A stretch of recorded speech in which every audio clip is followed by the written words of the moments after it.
Olá, eu sou Vitor Faria Nossi, acadêmico do curso de Ciências Biológicas, sou bolsista de pesquisa do Laboratório de Cultivo e Biotecnologia de Algas do Centro de Educação Superior da Região Sul e vou apresentar hoje uma das etapas do projeto de pesquisa intitulado como Bioplástico de microalgas cultivado em efluente, uma alternativa sustentável para a indústria catarinense. Projeto este que tem como orientação do professor Dr. Fábio de Farias Neves.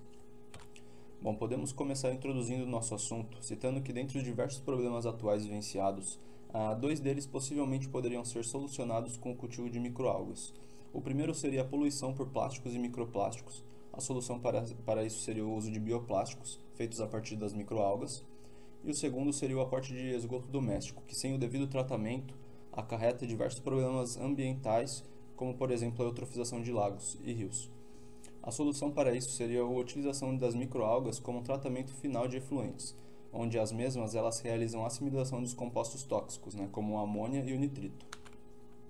A microalga utilizada no experimento foi a espécie Parachlorella kessleri, que é caracterizada por atingir níveis consideráveis de biomassa, lipídios e produtividade de amido.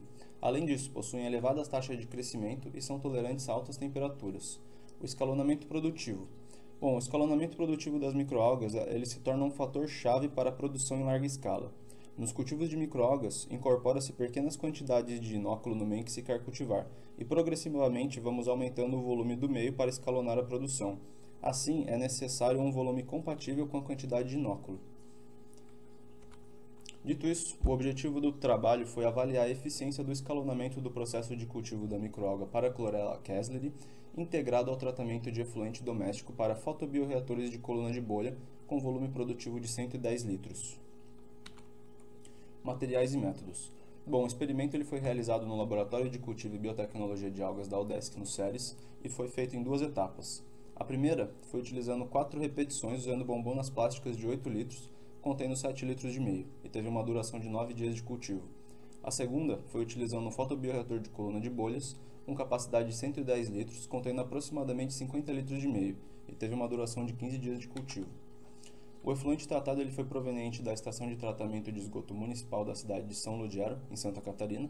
O fotoperíodo do cultivo ele se manteve em 24 horas-luz a partir de 3 lâmpadas fluorescentes de 40 watts. Para a obtenção da curva de crescimento, foi realizada a contagem das células então pela câmera de Neubauer, como a foto é à direita, assim como a turbidez, a partir de um turbidímetro de bancada.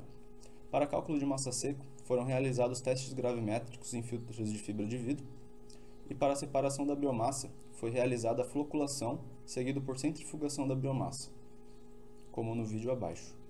Processo de floculação. Bom, foram analisados dados de densidade celular máxima, tempo de cultivo, taxa de duplicação, taxa de crescimento específico, velocidade de crescimento, biomassa acumulada e produtividade. Também, diariamente, foram monitorados parâmetros de pH, salinidade e temperatura. Já para as análises de nitrito, nitrato, amônia e ortofosfato, foi utilizado um fotocolorímetro de bancada. Resultados de discussões. Caracterização do efluente bruto tratado. Os valores obtidos para pH, salinidade, nitrito, nitrato, amônia e ortofosfato do efluente bruto são citados na tabela 1.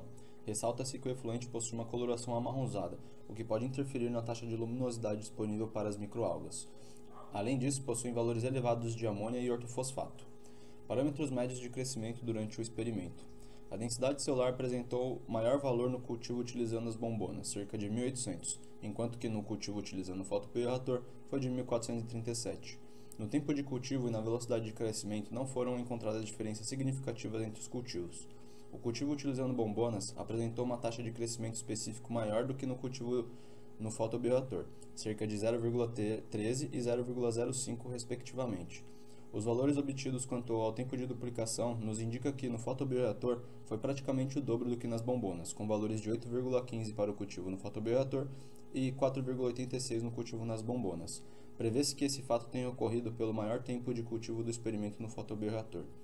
Os resultados referentes à biomassa acumulada não obtiveram diferenças significativas. A massa seca acumulada foi maior no cultivo utilizando as bombonas, cerca de 0,34, do que no cultivo utilizando o cilindro, que foi de 0,08.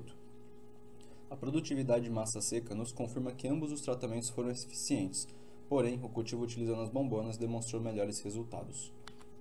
Densidade celular e turbidez.